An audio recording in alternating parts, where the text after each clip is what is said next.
بسم الله الرحمن الرحيم. عن ابي مسعود رضي الله تعالى عنه قال: كان رسول الله صلى الله عليه وسلم اذا امرنا بالصدقه انطلق احدنا الى السوق فتحامل فيصيب المد. الحديث رواه البخاری۔ حضرت ابو مسعود فرماتے ہیں نبی کریم صلی اللہ علیہ وسلم کا معمول یہ تھا کہ جب حضور علیہ الصلوۃ والسلام ہمیں صدقہ کرنے کا حکم ارشاد فرماتے تو ہم لوگ بازار کی طرف چلے جاتے اور وہاں بوجھ اٹھا کے مزدوری کرتے، اس کے بدلے میں ہمیں 1 کلو جو یا کھجوریں جو بھی چیز ملتی ہم وہ صدقہ کر دیتے، حضور علیہ الصلوۃ والسلام کی خدمت میں پیش کر دیتے۔ دوستو، یہ کتنی بڑی مثال ہے جو صحابہ نے ہمارے سامنے قائم کی ہے۔ ظاہر ہے اس سے بڑی نیکی کا جذبہ اور کیا ہو سکتا ہے کہ ایک آدمی مزدوری کر رہا ہے اور مزدوری کے بدلے میں جو چیز حق الخدمت مل رہا ہے وہ لا کے اللہ کے راستے میں خرچ کر رہا ہے۔ تو اللہ کی نظر میں تھوڑا یا زیادہ نہیں ہوتا، اللہ کی نظر میں ہوتا ہے کہ کس اخلاص کے ساتھ، کس جذبے کے ساتھ خرچ کیا۔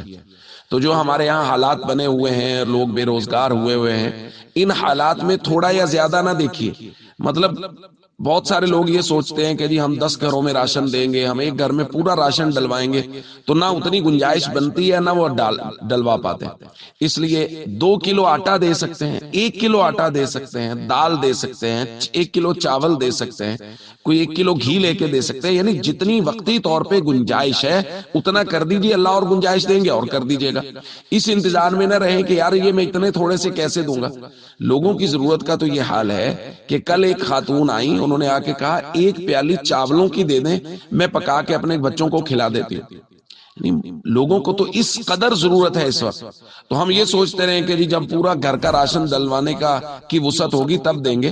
صحابہ نے ہمارے سامنے مثال قائم کر دی، 1 کلو کھجوریں، 1 کلو جو بطور مزدوری ملے تھے، وہ جا کے لوگوں کے گھر میں خرچ کر دیے۔ اتنا مضبوط جذبہ تھا لوگوں کی خدمت کا اور صدقہ کرنے کا، اللہ کے راستے میں خرچ کرنے کا۔ اس لیے جتنی گنجائش ہے اتنا خرچ کر دیجیے، اللہ اور گنجائش دیں گے اور خرچ کر دیجیے گا۔ السلام علیکم ورحمۃ اللہ وبرکاتہ۔